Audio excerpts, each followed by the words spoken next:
¿Alguna vez te has preguntado qué pasó realmente entre Caín y Abel? La historia que todos conocemos, la del primer asesinato, es solo la punta del iceberg. Hoy vamos a desenterrar los secretos, las tensiones ocultas y las preguntas sin respuesta que rodean a estos dos hermanos, para descubrir una verdad mucho más compleja y fascinante de lo que imaginas. Para empezar, retrocedamos al principio de todo. Adán y Eva, expulsados del paraíso, comienzan una nueva vida en un mundo hostil. Su primer hijo es Caín, cuyo nombre en hebreo puede significar adquirir o forjar. Poco después llega Abel, cuyo nombre, Hebel, se traduce como aliento o vapor, algo efímero y pasajero. ¿Es esto una simple coincidencia o una premonición del destino que les esperaba? Desde su nacimiento, sus nombres ya parecían trazar caminos muy diferentes. Caín se convirtió en agricultor, un hombre que trabajaba la tierra con sudor y esfuerzo, dependiendo de los ciclos de siembra y cosecha. Era un pionero, el primero en domesticar la naturaleza. Abel, por otro lado, eligió ser pastor, cuidando de sus rebaños, una vida más nómada y quizás más contemplativa. Dos hermanos, dos profesiones, dos formas completamente distintas de ver el mundo y de relacionarse con la creación. Esta diferencia no era trivial. Sentó las bases del conflicto que estaba por venir. El punto de inflexión, como bien sabemos, fue el día de la ofrenda. Caín presentó los frutos de su cosecha, el resultado de su arduo trabajo. Abel ofreció los primogénitos de su rebaño, lo mejor de lo mejor. La Biblia nos dice que Dios miró con agrado la ofrenda de Abel, pero no la de Caín.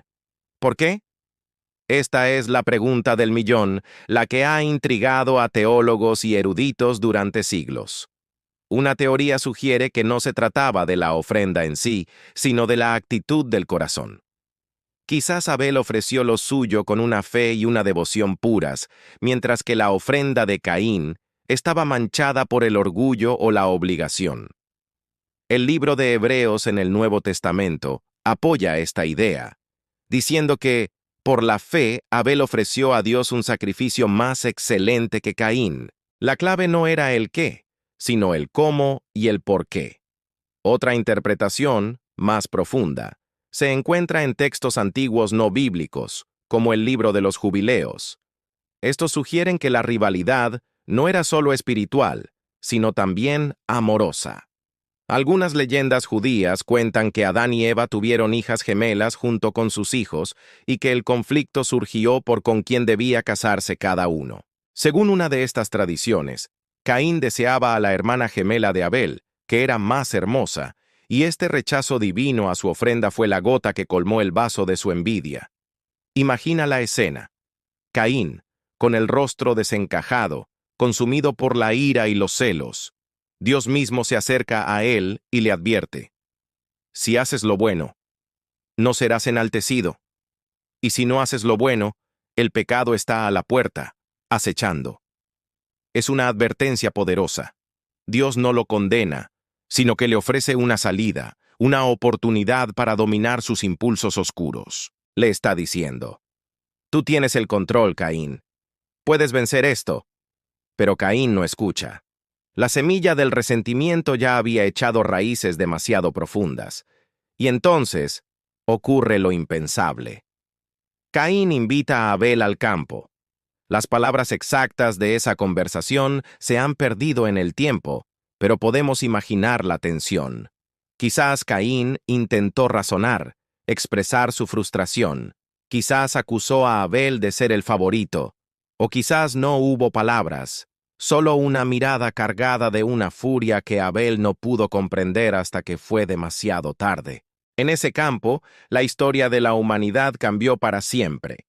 La primera sangre derramada no fue en una guerra, sino por la mano de un hermano.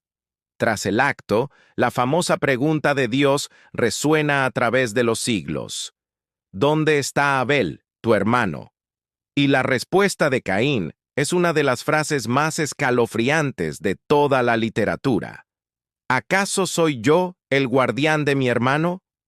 Con estas palabras, Caín no solo miente, sino que niega su responsabilidad más fundamental, el vínculo sagrado que lo unía a su propia sangre. Es el rechazo total a la comunidad, al amor fraterno, la declaración de una independencia egoísta y destructiva.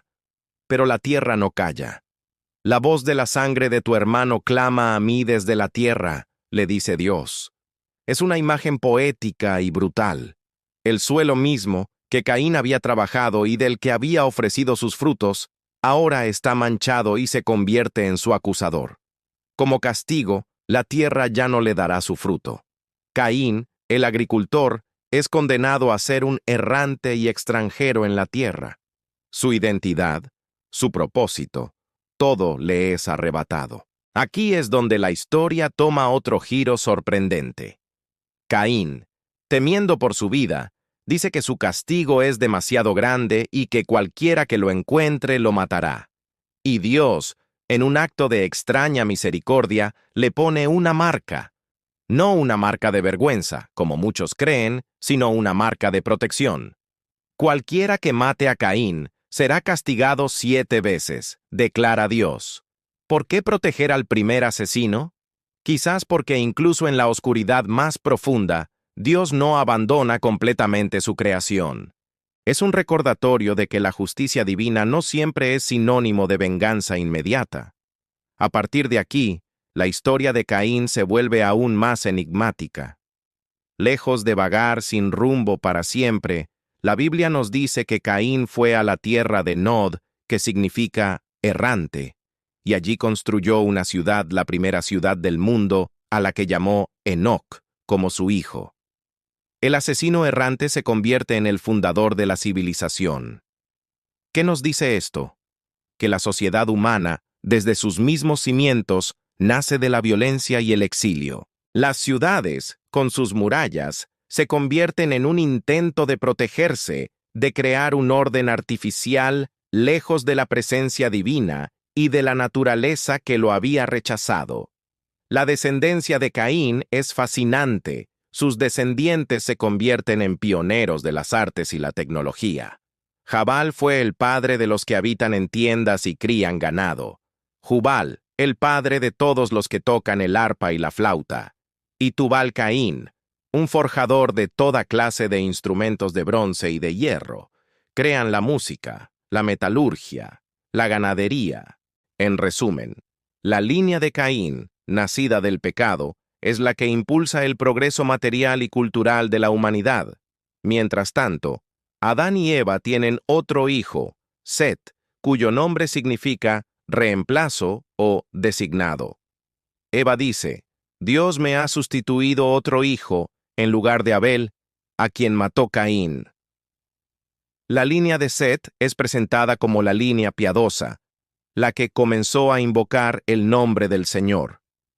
A través de Set, la humanidad tiene una segunda oportunidad, una línea que eventualmente conducirá a Noé, y según la tradición, a la salvación de la humanidad. Así que tenemos 2 linajes que representan 2 caminos para la humanidad. El de Caín, marcado por la innovación, la construcción de ciudades y el progreso terrenal, pero nacido de la violencia y la separación de Dios.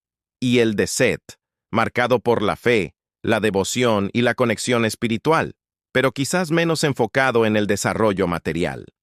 La historia secreta de Caín y Abel no es solo un cuento sobre celos entre hermanos. Es el ADN de la condición humana. Es la lucha eterna entre la fe y el orgullo, entre la comunidad y el individualismo, entre la vida espiritual y el progreso material. Todos llevamos dentro un poco de Abel, el que busca la conexión y la aceptación divina, y un poco de Caín, el que se siente frustrado, el que anhela crear, construir y dejar su propia marca en el mundo, a veces a cualquier costo. Esta historia nos obliga a preguntarnos, ¿somos los guardianes de nuestros hermanos? ¿Cómo manejamos la envidia y el rechazo? ¿Buscamos construir murallas para protegernos del mundo o puentes para conectar con los demás? La historia de Caín y Abel no terminó en aquel campo. Resuena cada día en nuestras propias vidas, en nuestras decisiones y en la forma en que tratamos a quienes nos rodean. Es un espejo que nos muestra las dos caras de nuestra propia alma. Gracias por acompañarme en este viaje a los rincones ocultos de una de las historias más antiguas y poderosas de la humanidad. Si te ha parecido interesante y quieres seguir descubriendo los secretos que se esconden en los textos antiguos, no olvides darle a me gusta, suscribirte al canal y activar la campanita para no perderte ningún video. Nos vemos en la próxima aventura.